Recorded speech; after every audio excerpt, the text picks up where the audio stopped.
Mega প্রকল্পের আড়ালে ২৮ লাখ কোটি টাকা পাচার করেছে পতিত সরকার, জড়িতদের বিরুদ্ধে কঠোর ব্যবস্থা নেওয়ার দাবি।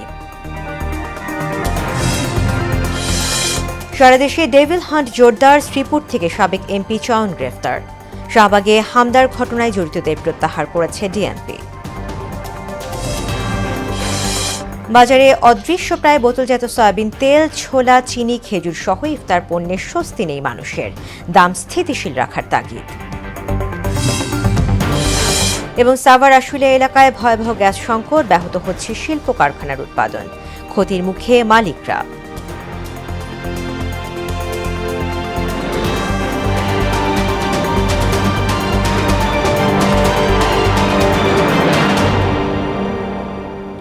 আসসালামু আলাইকুম, স্বাগত জানাচ্ছি মোহনা সংবাদে।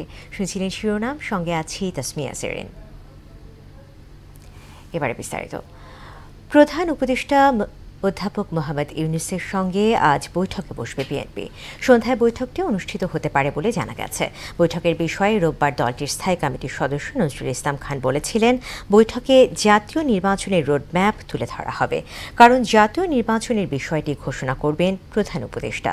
বৈঠকে বিএনপির পক্ষে কারা উপস্থিত থাকবেন সে বিষয়ে নিশ্চিত কোনো তথ্য এখনো পাওয়া যায়নি। সারা দেশে জোরদার করা হয়েছে অপারেশন ডেভিল হান্ট। গাজীপুরের শ্রীপুর থেকে গ্রেফতার করা হয়েছে সিরাজগঞ্জ ৬ আসনের সাবেক সংসদ সদস্য চয়ন ইসলামকে। গতরাতে উপজেলায় মাওনা মাটির মসজিদ এলাকা থেকে তাকে গ্রেফতার করা হয়। যৌথ বাহিনীর অভিযানে এ পর্যন্ত গাজীপুর থেকে ১৮০ জনকে আটক করা হয়েছে। এদিকে নারায়ণগঞ্জের ফতুল্লায় যুবলীগের দপ্তর সম্পাদক ইদ্রিস আলীকে গ্রেফতার করেছে পুলিশ। ময়মনসিংহে আটক করা হয়েছে ১০ জনকে। এছাড়া চলমান অভিযানে বরিশালের ২, সিলেটের ৩, চট্টগ্রামের বাড়িয়ারহাটের সাবেক কাউন্সিলর ও ওয়ার্ড সভাপতিকে আটক করা হয়েছে। আমাদের অপারেশন ডেভিল হান্ট চলছে, সেই ধারাবাহিকতায় আমাদের এখানে এই অপারেশন চলছে। গতকালকে আমাদের এখানে সিরাজগঞ্জ ৬ আসনের সাবেক এমপি চয়ন ইসলাম, উনি এখানে আত্মগোপন করেছিলেন। আমরা গোপন তথ্যের ভিত্তিতে ওনাকে আমরা গ্রেফতার করেছি। ওনার বিরুদ্ধে সিরাজগঞ্জে একাধিক মামলা রয়েছে। আমরা ওনাকে এখন সিরাজগঞ্জ পুলিশের কাছে হস্তান্তর করব, সেখানে তারা পরবর্তী আইনগত ব্যবস্থা নেবেন। দর্শক, এবারে জানবো গাজীপুরের বর্তমান পরিস্থিতি। সেখান থেকে যুক্ত হচ্ছেন সহকর্মী Tarikul Jewel. Tarikul, operation devil hunt চলছে, গতরাতে সাবেক এমপি চয়ন ইসলামকে গ্রেফতার করা হয়েছে, তো সবশেষ আর কি খবর আছে আপনার কাছে, আমাদেরকে জানাবেন।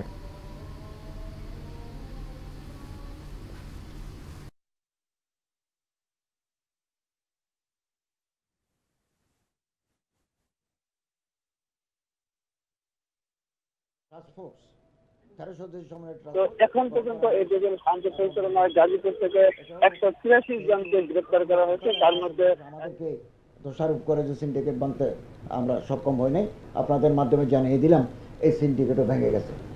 এবং মাননীয় উপদেষ্টা, আইন উপদেষ্টা আসিফ নজরুল সাহেব, চিফ অ্যাডভাইজার মহোদয়, বিমান কর্তৃপক্ষের সাথে এভাবে কথা হয়েছে।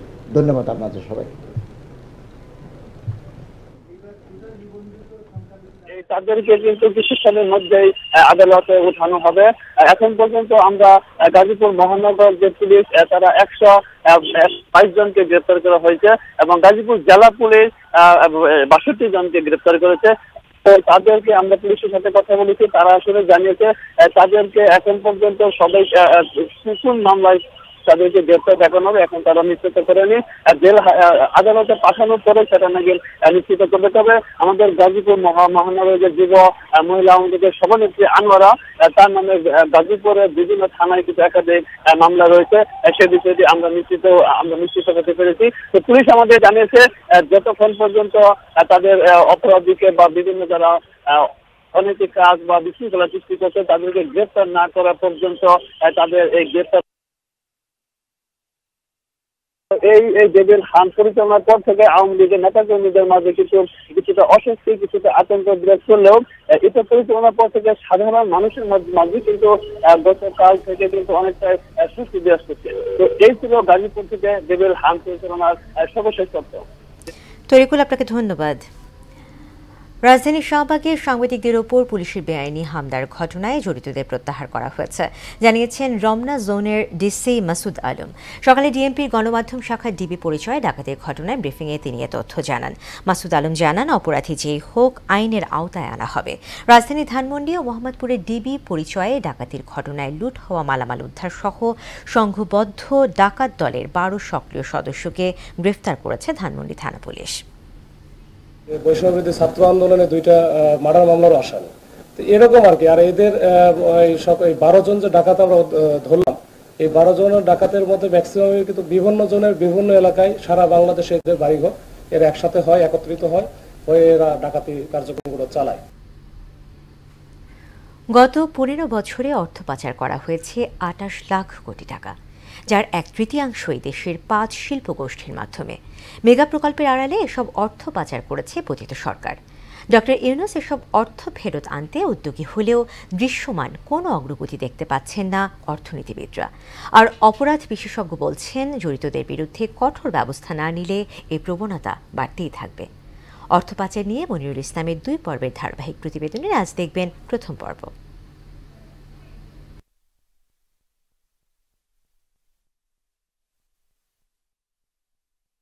গেল 15 বছরে দেশে ঘটেছে নজিরবিহীন অর্থ পাচারের ঘটনা। এটি যেন পুঁজিবাদ অর্থ ব্যবস্থার পার্শ্ব প্রতিক্রিয়া।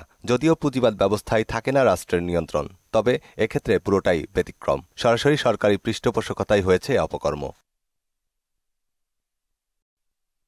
বিগত 15 বছরে যারা অর্থ পাচারের সাথে সম্পৃক্ত কিংবা দুর্নীতির সাথে সম্পৃক্ত, তারা কারা? যাদের এগুলো প্রতিরোধ করার কথা ছিল, যারা এই অপরাধগুলো যাতে না হয় ওই পদে যারা কাজ করেছেন, এগুলোই ছিল তাদের অন্যতম দায়িত্ব। পুঁজিবাদের আধিপত্যে সাম্যবাদ বিলুপ্ত। লাগামহীন মূল্যস্ফীতির ধকলে ধনীরা আরো ধনী আর গরিবরা আরো গরিবই হচ্ছে। বাংলাদেশ ব্যাংকের তথ্যমতে অপকৌশলকে কৌশলে রূপান্তর করেই নাসা গ্রুপ অর্থ পাচার করেছে 3,60,000 কোটি টাকা। এর পরের অবস্থানে রয়েছে বসুন্ধরা গ্রুপ, তাদের পাচারের অর্থের পরিমাণ 1.5 লাখ কোটি টাকা। বিতর্কিত এসালম গ্রুপ পাচার করেছে 1,13,000 আর ক্যাপাসিটি চার্জের নামে সামিট গ্রুপ করেছে 1,06,000 এবং বেক্সিমকো গ্রুপ শুধু ঋণ জালিয়াতির মাধ্যমেই পাচার করেছে 33,470 কোটি টাকা। শুধুমাত্র দেশের 5 শিল্পগোষ্ঠী পাচার করেছে 10,633 কোটি টাকা। দেশের ভিতরে যে সমস্ত অর্থ রয়েছে, যেগুলো যে ব্যাংক খালি করে যে বড় বড় শিল্পগোষ্ঠী তারা যে ঋণ নিয়েছেন এবং তারা ফেরত দিচ্ছেন না, খেলাপি হয়ে গেছেন, তাদের বিরুদ্ধে কি ব্যবস্থা নেওয়া হলো? 2-1টা জায়গাতে প্রশাসক বসানো হয়েছে এবং এখানে কাজ কিছু চলছে, কিন্তু আসলে তো অর্থ যেটা চলে গেছে ব্যাংক থেকে, তো সেখানে তো আর এগুলো ফেরত আসছে না। যে খেলাপি ঋণের উদ্ধার হওয়ার উপায়টা কি, সেটা নিয়েও কিন্তু কোনো কথাবার্তা বলা হচ্ছে না, কোনো কর্মপরিকল্পনাও নেই। ক্ষমতার পালাবদলের পর অন্তর্বর্তী সরকার এসব অর্থ ফেরত আনতে প্রত্যয়ী হলেও অগ্রগতি শূন্য। তবে বর্তমান প্রেক্ষাপটে জড়িতদের দেশের সম্পত্তি ক্রয় করা যেতে পারে বলে মনে করেন অর্থনীতিবিদ মাহফুজ কবির। অর্থনীতি থেকে পাচার হয়ে গেল, সেই টাকা উদ্ধারের কিন্তু কোনো রকমের অগ্রগতি নেই। কিছু কথাবার্তা হচ্ছিল, আমার মনে হয় যে এই পুরো কাজটাই হচ্ছে লোক দেখানো, মিস ইনভয়েসিং, এগুলোর মাধ্যমে টাকাগুলো পাচার করে দেওয়া হচ্ছে। একটা পয়সা ফেরত আনেনি এবং পুরো বিষয়টা এখন ধামাচাপা পড়েছে। আমি মনে করি যে এই পাচার হওয়ার অর্থ ফেরত আনার জন্য খুব দ্রুত একটা উদ্যোগ গ্রহণ করতে হবে। আর অপরাধ বিশেষজ্ঞ তৌহিদুল হক বলছেন, অর্থ পাচারের বিরুদ্ধে সরকার সোচ্চার না হলে আগামীতে এই প্রবণতা আরো বাড়বে। এমনভাবে দৃষ্টান্ত স্থাপন করতে হবে যাতে এটা ভবিষ্যতে অন্যদের জন্য, অন্যদেরকে সতর্ক রাখে, অন্যদের জন্য একটা অনুকরণীয় হয়ে থাকে যে দুর্নীতি করলে এই অবস্থাগুলো অপেক্ষা করছে। তার মধ্যে বাংলাদেশের বাস্তবতার নিরীক্ষেই বলছি, আপনি সম্পদ বাজেয়াপ্ত করে দেন, রাষ্ট্রীয় কোষাগারে নিয়ে আসেন, এমনিতেই অনেকে সোজা হয়ে যাবে। একটি সমৃদ্ধ রাষ্ট্র গড়ার পাশাপাশি সুশাসন প্রতিষ্ঠায় পাচারকৃত অর্থ দেশে ফেরত আনার বিকল্প নেই বলেও মনে করেন তিনি। মনিরুল ইসলাম, মোহনা সংবাদ, ঢাকা। বাজারে অদৃশ্য প্রায় বোতলজাত সয়াবিন তেলের বাজার। ছোলা, চিনি, খেজুর সহ অন্যান্য ইফতার পণ্যেও স্বস্তি নেই সীমিত ও নিম্ন আয়ের মানুষের। রোজাকে ঘিরে বাজার স্থিতিশীল রাখার দাবি ভোক্তাদের। এদিকে রমজানে আমদানি স্বাভাবিক থাকলে বাজার স্থিতিশীল থাকবে বলে আশা করছেন ব্যবসায়ীরা। আরও জানাচ্ছেন উষা ফেরদৌস। পবিত্র রমজান সামনে রেখে খেজুর আমদানি শুল্ক কমিয়েছে অন্তর্বর্তী সরকার। পাশাপাশি রোজার ইফতারির অন্যতম অনুষঙ্গ এই পণ্যটির আগাম কর পুরোপুরি তুলে নেওয়া হয়েছে। আমদানি শুল্ক কমানো হয়েছে 10%। খেজুর আমদানির ক্ষেত্রে এই সুবিধা আগামী বছরের 31 মার্চ পর্যন্ত কার্যকর থাকবে, যদিও এর কোনো প্রভাব পড়েনি বাজারে। 900-1000 টাকা গতবার রমজানে। এখন দোকানে কিনতে আসছি, মনে করেন যে এনারা দামি চাই 1400-1300। গত এক সপ্তাহে খেজুরের দাম কার্টন প্রতি মনে করেন 500 টাকা বাড়ছে।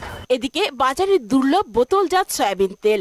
বাংলাদেশ ট্রেড অ্যান্ড ট্যারিফ কমিশনের হিসেব অনুযায়ী দেশে বছরে 22 লাখ মেট্রিক টন ভোজ্য তেলের চাহিদা রয়েছে, যার বেশিরভাগই আমদানি করতে হয়। এই সুযোগে দেশের কয়েকটি বড় শিল্প প্রতিষ্ঠান সিন্ডিকেটের মাধ্যমে তেলের বাজার নিয়ন্ত্রণ করছে জানালেন ব্যবসায়ীরা। সয়াবিন তেলটা আপনার নাই বললেই চলে, দুইটা কোম্পানি তেল দিচ্ছে, তাও শর্ত প্রযোজ্য।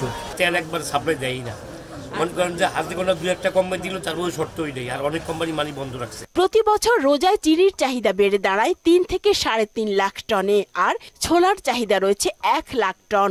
রোজার সময় আমদানিকারক থেকে ভোক্তা পর্যায় পর্যন্ত আসতে পণ্যের দাম হয়ে যায় আকাশ ছোঁয়া। এতে ভোগান্তিতে পড়েন সাধারণ ক্রেতারা। রোজার যা নিত্যপণ্যের যে জিনিস, এগুলা যে একটু কিনা খাইতে পারে, সরকার যেন এদিকে রোজার সময় বাড়াবে না, আগে বাড়াবে, দেখবে যে আমরা তো এখন বাড়াই না, ইতিমধ্যে যেটা বাড়ানো বাড়াইছে। রোজার মাসে সবকিছু দাম বাড়াই দেয়, ছোলা বুট চিনির দাম বাড়াই দেয়, তাই ইমামগঞ্জ খাতুনগঞ্জের ব্যবসায়ীরা কেউ ইফতারি করতে পারে না। সরকার চাইলে সবকিছু কন্ট্রোল করতে পারে, এটা সরকারের ইচ্ছার পরে নির্ভর করে। রমজানে পণ্য আমদানির উদ্যোগ বেশি থাকলেও চিন্তা কারসাজি ও ডলার নিয়ে, বলছেন অর্থনীতিবিদরা। আমাদের দেশের খাদ্য মূল্যস্ফীতি রয়েছে, যে খাদ্যগুলো আমাদের ইম্পোর্ট করতে হয়, কিন্তু ডলারের মূল্য যখন আপনি এগেইনস্টে টাকার মূল্য যখন স্থিতিশীল করতে পারছেন না, তখন কিন্তু আপনার ইম্পোর্ট কস্ট বাড়ার কারণে অবশ্যই সেই মূল্যস্ফীতিটা চড়া থাকে। আমদানি ও সরবরাহ ঠিক রাখার পাশাপাশি সিন্ডিকেটের হাত থেকে বাজারকে মুক্ত করতে হবে, বাড়াতে হবে বাজার মনিটরিং, বলছেন এই অর্থনীতিবিদ। আমি আমার টাকার মানকে জাতির সামনে স্থিতিশীল এই জায়গাটায় প্রতিষ্ঠিত করতে পারি কিনা। উষা ফেরদৌস, মোহনা সংবাদ, ঢাকা। সাভার আশুলিয়া এলাকায় গ্যাস সংকট চরম আকার ধারণ করেছে। এতে দীর্ঘদিন ধরে ব্যাহত হচ্ছে তৈরি পোশাক সহ বিভিন্ন শিল্প কারখানার উৎপাদন। আর্থিক ও ব্যবসায়িক ক্ষতির মুখে পড়েছেন শিল্প মালিকরা। সংকট নিরসনে কাজ করছে তিতাস কর্তৃপক্ষ। জিয়াউদ্দিনের প্রতিবেদন, জানাচ্ছেন শারমিন স্বর্ণা। সাভার আশুলিয়া শিল্পাঞ্চলে গ্যাস সংকটে কারখানাগুলোর উৎপাদন নেমে এসেছে অর্ধেকে। এছাড়া সাভারের বিভিন্ন এলাকায় বাসাবাড়িতেও বেশ কিছুদিন ধরে গ্যাস সংকট চলছে। এতে রান্নার কাজে ব্যাঘাত ঘটায় এলাকাবাসী চরম ভোগান্তিতে। গ্যাসের জন্য আমাদের উৎপাদন খুব অসুবিধা হচ্ছে। 1 ঘন্টা কাজ করলে 2 ঘন্টা আমরা বসে রাখি, কাজ করতে পারি না। এই অবস্থায় সময় মতো কাঙ্ক্ষিত উৎপাদন করতে না পারায় আর্থিক লোকসানের মুখে শিল্প কারখানার মালিকরা। গ্যাস কম থাকায় ফলে মেশিন বন্ধ রেখে শ্রমিকদের বসিয়ে রেখে বেতন ভাতা দিতে হচ্ছে। বিষয়গুলো নিয়ে গ্যাস কোম্পানিদের একাধিক অভিযোগ দিয়েও কোনো সুরাহা পাওয়া যাচ্ছে না। গ্যাসের কারণে মালিকদের কাজ ভালো মতো বুঝে দিতে না পারে, আমাদের ওভারটাইম কম হতে চেয়েছে, বেতন কম পাইতেছি শীতমানের কারণে। গ্যাসের সরবরাহ অনেক কম, আজ অনেকদিন ধরেই, বেশ কয়েক মাস ধরেই আমরা গ্যাস সরবরাহ পাচ্ছি না। দিনের ভিতরে হয়তো 2 থেকে 2.5 ঘন্টা পাচ্ছি। তো এক্ষেত্রে বায়ারের রিকোয়ারমেন্ট অনুযায়ী শিপমেন্ট আমরা দিতে পারতেছি না। সাভার ও আশুলিয়া এলাকায় গ্যাসের সংকট রয়েছে, তবে বিষয়টি স্বীকার করে সমস্যা সমাধানে আশ্বাস দিয়েছেন এই কর্মকর্তা। যে বাসা বাড়িগুলোতে আপনার গ্যাস পাচ্ছে না, যারা অভিযোগ দিচ্ছে, এরা কিন্তু আপনার অফ ডেতে কিন্তু গ্যাস পায়, শুক্রবার বা শনিবার গ্যাস পায়, কিন্তু অফিসিয়াল ডে গুলোতে, যেমন ধরে শনিবার থেকে বৃহস্পতিবার, এইগুলোতে এই 6টা দিন হয়তো তারা গ্যাস পায় না বা রাত্রে বেলা পায়। আসলে হয়েছে কি, আমাদের জাতীয় গ্রিডে গ্যাস কম, যার কারণে ওই পর্যন্ত গ্যাস আপনার পৌঁছাইতে পারে না। আমরা কিন্তু যেগুলো পাই আমাদের সেলস অফিস থেকে এবং আমাদের সাভার অফিস থেকে, আশুলিয়া অফিস থেকে, এগুলো কিন্তু মনে করেন যে প্রতি সপ্তাহে আপনার এই উচ্ছেদ অভিযানটা, এগুলো কিন্তু বিচ্ছিন্ন কার্যক্রম, এগুলো কিন্তু চলমান আছে। সংকট নিরসনে কাজ করবে কর্তৃপক্ষ, এমন চাওয়া শিল্প কারখানার মালিক সহ এলাকাবাসীর। শারমিন স্বর্ণা, মোহনা সংবাদ।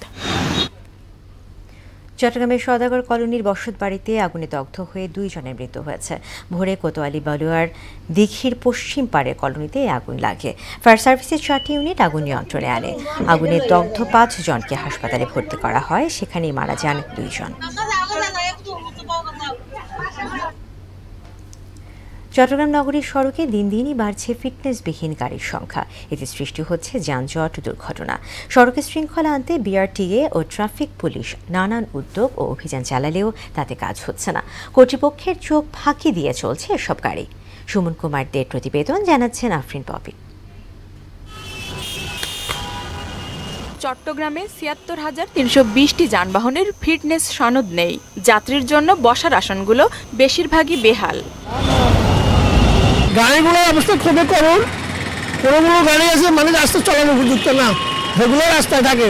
যাচাই বাছাই করে যদি মানে ফিটনেস যেগুলোতে নাই ওগুলো যাতে চলতে না দেওয়া হয়। আমাদের দরকার এগুলা রিজেক্ট করে দিয়ে নতুন কিছু গাড়ি কি রাস্তায় নামানো। ফিটনেসবিহীন এসব গাড়িগুলোর কারণেই প্রায়ই ঘটছে দুর্ঘটনা। পাশাপাশি লাখ লাখ টাকা রাজস্ব হারাচ্ছে সরকার। ফিটনেসবিহীন গাড়ির বিরুদ্ধে প্রতিদিন অভিযান চালানো হচ্ছে বলে জানিয়েছে চট্টগ্রাম বিআরটিএ। ফিটনেসবিহীন গাড়ির বিরুদ্ধে অভিযান চলমান রয়েছে এবং আরও কঠোর ব্যবস্থা নেওয়ার কথাও বলেন এই কর্মকর্তা। মেয়াদ উত্তীর্ণ কাগজপত্র নিয়ে যারা চলাচল করছে এইগুলোর বিরুদ্ধে প্রতিদিনই জরিমানা করা হচ্ছে এবং গাড়ি ডাম্পিং করা হয়। আমাদের মোবাইল কোর্টের মাধ্যমে আমরা নিয়মিত মামলা দিচ্ছি যাতে জনগণ সচেতন হয়, তারা গাড়ির কাগজপত্র আপ টু ডেট করেন। অবৈধ গাড়ির চলাচল ঠেকাতে পুলিশ প্রতিদিনই অভিযান চালাচ্ছে। বহু গাড়ির বিরুদ্ধে মামলা ও জরিমানাও করা হচ্ছে। গাড়ির কোনো ধরনের ব্যত্যয় থাকে সেক্ষেত্রে আমরা প্রতিনিয়ত মামলা এবং প্রসিকিউশন দিয়ে থাকি। আমাদের এই ক্ষেত্রে কোনো ধরনের কার্পণ্য নেই। যানজট, দুর্ঘটনা ও বিশৃঙ্খলা থেকে যাত্রীদের রক্ষা করতে ফিটনেসবিহীন গাড়ি চলাচল বন্ধ করবে কর্তৃপক্ষ, এমনটাই প্রত্যাশা চট্টগ্রাম নগরবাসীর। আফরিন পপি, মোহনা সংবাদ। চিকিৎসক সংকটে খুঁড়িয়ে চলছে বরগুনা জেনারেল হাসপাতালের চিকিৎসা কার্যক্রম। 59 জন চিকিৎসকের বিপরীতে রয়েছে মাত্র 19 জন। এতে অনিশ্চিত হয়ে পড়েছে 10 লাখ মানুষের চিকিৎসা সেবা। এ বিষয়ে দ্রুত ব্যবস্থা গ্রহণের আশ্বাস দিয়েছেন জেলা প্রশাসক। গোলাম হায়দার স্বপনের প্রতিবেদন, জানাচ্ছেন শারমিন স্বর্ণা। 2013 সালে বরগুনা জেনারেল হাসপাতালটি 250 শয্যায় উন্নীত করা হলেও পুরোপুরি 2024 সালে উন্নীত হয়। হাসপাতালটিতে মোট 59 জন চিকিৎসকের পদ থাকলেও এখন কর্মরত আছেন মাত্র 19 জন। খালি আছে কার্ডিওলজি, অ্যানেস্থেশিয়া, গাইনি, মেডিসিন সহ 40টি চিকিৎসকের পদ। এতে সঠিক চিকিৎসা থেকে বঞ্চিত হচ্ছেন প্রায় 10 লাখ মানুষ। এখানে চিকিৎসা না পেয়ে বাধ্য হয়ে অনেকেই বেশি টাকা খরচ করে চিকিৎসা নিচ্ছেন প্রাইভেট হাসপাতালগুলোতে। দ্রুত এসব পদ পূরণের দাবি জানিয়েছেন রোগী ও তাদের স্বজনরা। যে পরিমাণ চিকিৎসক প্রয়োজন তার কিঞ্চিত পরিমাণও নেই। যন্ত্রণায় মরে যায় যে তাই 2-3 দিনের ডাক্তার ঢোকে না, তো কোনো ডাক্তারই নেই বলে।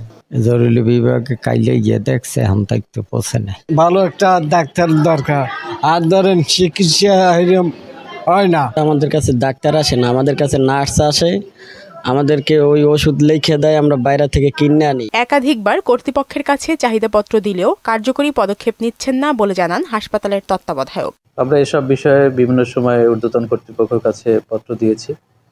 আমাদেরকে আশ্বস্ত করছেন অতি সত্বরই এই চিকিৎসার সংকট যাতে দূর হয় সেজন্য আমরা ব্যবস্থা নেবে। চিকিৎসক সংকট সহ অন্যান্য বিষয়গুলো জানতে পেরে এ বিষয়ে দ্রুত ব্যবস্থা গ্রহণের আশ্বাস দিয়েছেন জেলা প্রশাসক। ডাক্তারের সংখ্যা যেন বাড়ায় সেই জন্য আমাদের যে ঊর্ধ্বতন কর্তৃপক্ষকে অবহিত করা দরকার সেটা আমরা করেছি এবং আমাদের বিভাগীয় কমিশনার স্যারও এসেছিলেন, স্যারের নলেজে আমরা এই বিষয়টা দিয়েছি। আমাদের যখন সরকারি কর্মকর্তাদের সাথে একটা মত বিনিময় সভা করেছেন, তা আমরা আশা করি আমাদের ঊর্ধ্বতন কর্তৃপক্ষ এই বিষয়ে নিশ্চয়ই কোনো একটি ব্যবস্থা গ্রহণ করবে। শুধু আশ্বাস নয়, এ বিষয়ে দ্রুত প্রয়োজনীয় পদক্ষেপ চান ভুক্তভোগীরা। শারমিন স্বর্ণা, মোহনা সংবাদ। লিবিয়ার মরুভূমিতে 2টি গণকবর থেকে অন্তত 50 অভিবাসন প্রত্যাশীর মরদেহ উদ্ধার করা হয়েছে। ইউরোপে যাওয়ার জন্য লিবিয়াকে প্রধান রুট হিসেবে ব্যবহার করেছে মানব পাচারকারীরা। এদিকে অবরুদ্ধ গাজায় ধ্বংসস্তূপ থেকে আরও 7 ফিলিস্তিনের লাশ উদ্ধার করা হয়েছে। অন্যদিকে যুক্তরাষ্ট্রে প্রবেশ করা সব ইস্পাত অ্যালুমিনিয়ামে 25% শুল্ক আরোপের ঘোষণা দিয়েছেন ডোনাল্ড ট্রাম্প। বিস্তারিত জানাচ্ছেন ইশতিয়াক হোসেন। উত্তর আফ্রিকার দেশ লিবিয়ার দক্ষিণ পূর্বাঞ্চলীয় কুফরা শহরের মরুভূমিতে আরেকটি গণকবরের সন্ধান পাওয়া গেছে। ওই গণকবর থেকে কমপক্ষে 30 অভিবাসী ও শরণার্থীর মরদেহ উদ্ধার করা হয়েছে। এর আগে একই শহরে মরুভূমিতে একটি গণকবরের সন্ধান পাওয়া গিয়েছিল। ওই গণকবর থেকে উদ্ধার করা হয়েছিল কমপক্ষে 19 অভিবাসীর মরদেহ। গত বছর লিবীয় কর্তৃপক্ষ রাজধানী ত্রিপোলির দক্ষিণে ওয়ারিফ অঞ্চলে অন্তত 65 অভিবাসীর মৃতদেহ উদ্ধার করেছিল। বর্তমানে অভিবাসীদের ইউরোপে যাওয়ার অন্যতম প্রধান পয়েন্ট হয়ে উঠেছে লিবিয়া। মানব পাচারকারীরা দেশটিতে দীর্ঘস্থায়ী অস্থিরতার সুযোগ নিয়ে অভিবাসীদের পাচার করে আসছে। অবরুদ্ধ গাজা ভূখণ্ডে ধ্বংসস্তূপের ভেতর থেকে আরো 7 ফিলিস্তিনির লাশ উদ্ধার করা হয়েছে। এর ফলে উপত্যকাটিতে নিহতের মোট সংখ্যা দাঁড়িয়েছে 48,200 জনে। এদিকে গাজায় ইসরায়েলি হামলায় 4 ফিলিস্তিনি নিহত হয়েছেন। যুদ্ধবিরতির মধ্যেই ইসরায়েলি হামলা ও ফিলিস্তিনিদের প্রাণহানির এই ঘটনা ঘটল। ফিলিস্তিনের গাজা উপত্যকায় 7 ফিলিস্তিনি সাংবাদিককে হত্যা করেছে ইসরায়েল। গত জানুয়ারি মাসে এই হত্যাকাণ্ড ঘটিয়েছে নেতানিয়াহু সেনারা। গেল 15 মাসে 2 শতাধিক সাংবাদিক নিহত হয়েছেন। যুক্তরাষ্ট্রে প্রবেশ করা সব ইস্পাত ও অ্যালুমিনিয়ামের উপর 25% আমদানি শুল্ক আরোপের ঘোষণা দিয়েছেন মার্কিন প্রেসিডেন্ট ডোনাল্ড ট্রাম্প। রোববার ফ্লোরিডার মারি-লাগো রিসোর্টে এই পরিকল্পনার কথা জানান তিনি। বিশেষজ্ঞদের মতে তার এই নতুন বাণিজ্য নীতিতে সবচেয়ে বেশি প্রভাব পড়বে কানাডার উপর। ইশতিয়াক হোসেন, মোহনা সংবাদ। শেষ করব মোহনা সংবাদ, যে আবার কি শুনুন।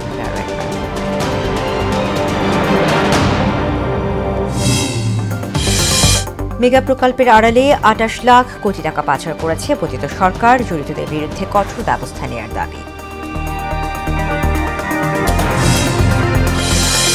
সারা দেশে ডেভিল হান্ট জোরদার। শ্রীপুর থেকে সাবেক এমপি চয়ন গ্রেফতার। শাহবাগে হামলার ঘটনায় জড়িতদের প্রত্যাহার করেছে ডিএমপি।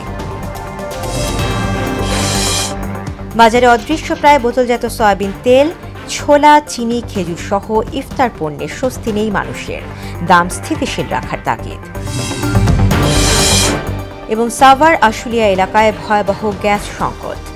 ব্যাহত হচ্ছে শিল্প কারখানার উৎপাদন, ক্ষতির মুখে মালিকরা।